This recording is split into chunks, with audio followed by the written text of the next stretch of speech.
reviewer, and today I'm going to review a thing. Well, it's 2017 now, which means we're in a brand new year.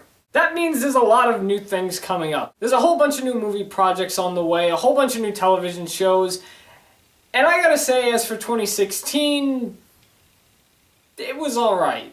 Not one of the memorable years like 2015 was, but 2016 was definitely a good year.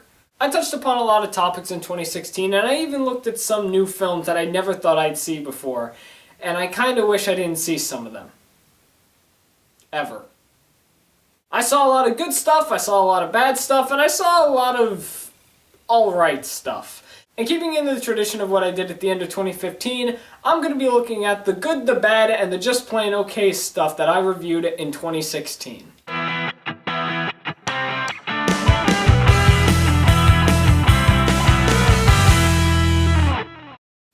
Alright, I guess I got an intro for that now.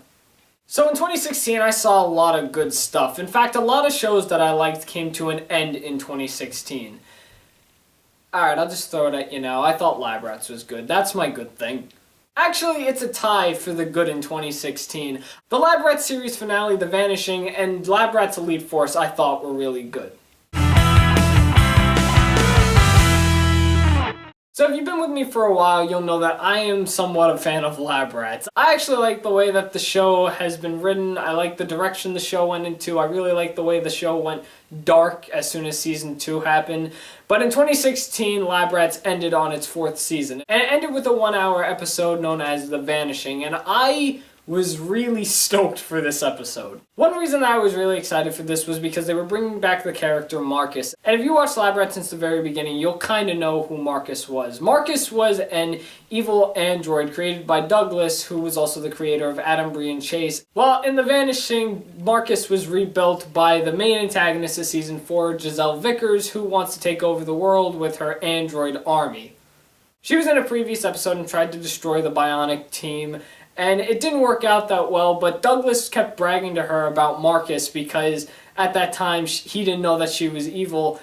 And at the end of that episode, Giselle went to Douglas's burned up, destroyed house that Marcus was last seen in, finds Marcus's android arm, and then rebuilds him. And in The Vanishing, we see the return of Marcus. We see his fury against basically his whole family, including his creator, because Douglas just left him.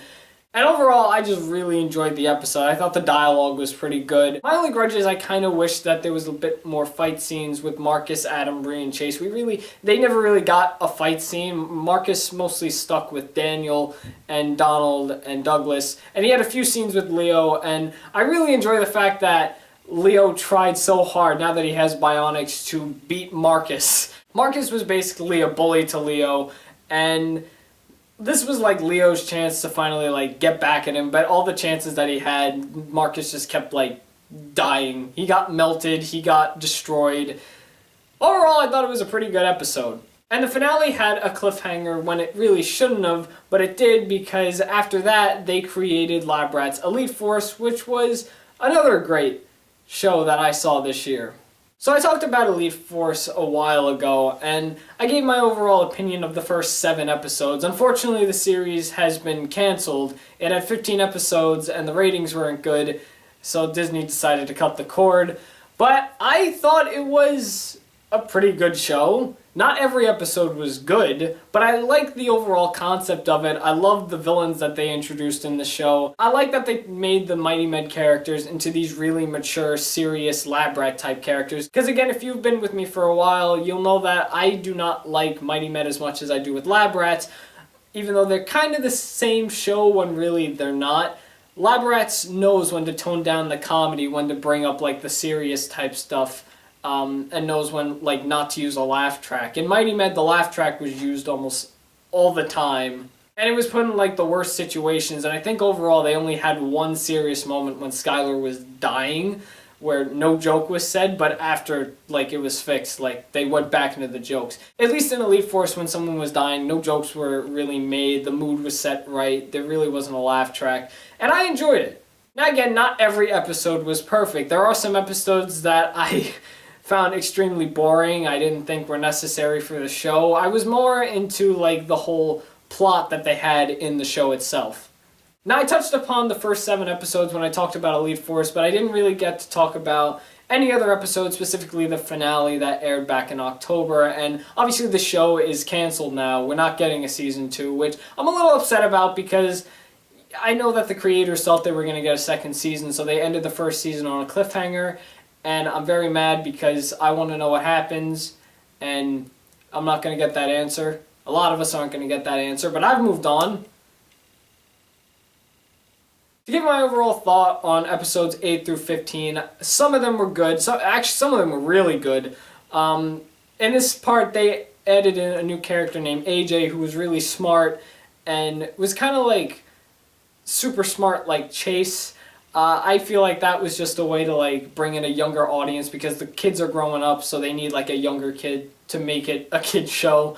That character was alright. Some of the episodes were really badass, like The Rock, because that's an episode where Brie got superpowers. She's like a half bionic, half superhero now. There was a 1-hour special called Home Sweet Home, which was alright. I wasn't in love with it, but I found it pretty funny. I thought it was alright. Some episodes, like Drone Alone, I wasn't much of a fan of. Sheep Shifting also wasn't, even though it was a Halloween episode, I wasn't really that much of a fan. The finale, The Attack, I was really into, mostly because it was the finale and we got to see Rhodesius, who was the main antagonist of Elite Force Season 1.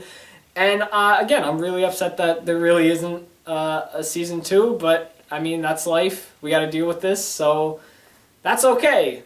So the Lab Rats series finale and Lab Rats Elite Force altogether I thought was really good in 2016. Those are the good things that I reviewed in 2016. I also like to point out that Gravity Falls ended this year, and that was also a really good finale. I thought it ended really well. I would have chose this to be the good review, but I felt like I didn't have much to say about it like I did with Lab Rats.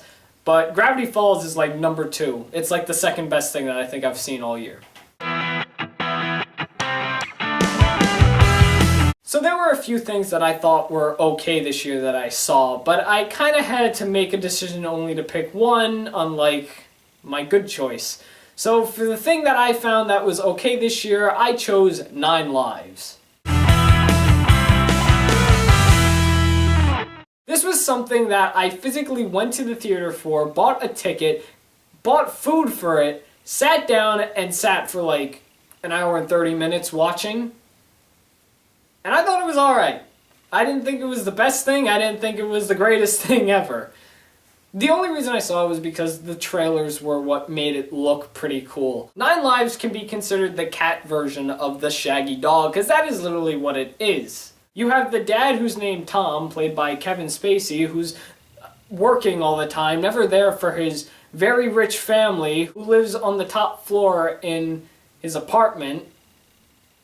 So their lives aren't that great without him, because they live in such a big mansion-y type apartment.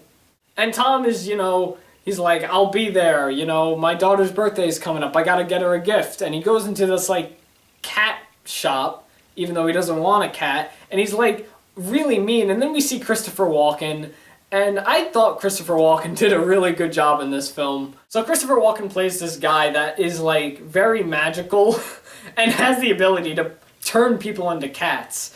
So Tom gets like into this accident, he gets pushed off a roof, and he should have died. And instead of him dying, his body is put unconscious, but that's because no one's in his body. His soul went into the cat that he bought. And now he has to like learn to reconnect with his family through the cat. Meanwhile, all these bad things are happening that he needs to fix. It was something that I don't think deserved an award, but it's not the worst thing ever. I will admit, I laughed at a lot of parts in this film because there were a lot of cat jokes, obviously, and some of the jokes I found funny, but there were just times that I cringed because, they're just the most cliche things to do, but I didn't think it was horrible. Was it money well spent? Maybe. I will say, though, out of everything, I think my favorite part of the movie is the ending. Not because it was over, but just the scene that was put. So Tom is back in his body, he's no longer a cat, he's happy, he reconnected with his family, and him and his daughter go to the cat shop where they see the Christopher Walken character, and they ask for a dog. And he's like, no, I don't have dogs, but I got this nice cat for you. And the cat has the soul of, like, the villain in the movie. And Tom is just like, is that a no on the dog? Like, you're giving me a cat? Because he still doesn't like cats. And I like the fact that he's learned something, but he still hates cats. Like, usually in these kind of films, you would expect, like, maybe the character to have feelings for the cat now because he knows what it's like to be a cat. He just does not care at all. He hates cats. And I really like that about the film, that even though a lot of things changed, the one thing that didn't change was his opinion on cats. So that's why I thought this film was okay. It's not the worst thing, and it's not the greatest thing. It's alright. Yeah, so the bad thing. The really bad, worst thing that I've seen this year. Now, if you've been sticking around with me these last couple of months, you'll know that I've seen a lot of bad movies, specifically. From June on, I have been watching some of the most worst films that I think I will ever see in my life. I saw A Talking Cat. I saw the animated Titanic movie. I recently saw Santa Claus Conquers the Martians. I saw The Little Panda Fighter. I saw The Prince and the Pauper with Zack and Cody, which I know some of you probably like. I just didn't get into it. So that's my personal opinion. I just didn't really like the film. I didn't get into it. But I had to choose one. I had to look over all of them, and I had to pick the worst film that I saw this year. The one that just made me just scream. Like, why are you a thing? And this is what I chose. Sure, A Talking Cat was bad. And so was A Little Panda Fighter. And so was Santa Claus Conquers the Martians. But the Titanic movie was worse. The animated Titanic movie was made by some guy who obviously does not know what happened on the Titanic, because in his mind, it involved a rapping dog, talking mice, a love story that really wasn't going anywhere, a whole bunch of characters that we don't even get introduced to. We just have to accept that they're alive. And then we get a happy ending at the end of a Titanic movie. Why? The worst thing about all of this is that this isn't even the only animated Titanic film. There are two others. And weirdly enough, the two other films are connected. The first one focuses on the Titanic, and the second one is just the sequel to that Titanic film. It doesn't even focus on the Titanic. It focuses on Atlantis. The only reason there's a connection is because it's got the same octopus puppy face character that saved the Titanic in that other film. Yeah, the Titanic gets saved in this other Titanic film. Do these people just not listen to the news? Do they just ignore history? Overall, the Titanic was just the worst thing that I've seen this year. Without question. It was awful. I never want to see it again. Ever. And that was the good, the bad, and the just plain okay of 2016. Now I want to hear from you guys. What did you think was the worst thing you ever saw in 2016 going off of movies and televisions? Also, what was the best thing that you saw, and what was the alright thing that you saw? Do you agree or disagree with anything I said in this video? Tell me in the comments, and also leave me your suggestions for whatever movie, TV show, random thing you want me to talk about next.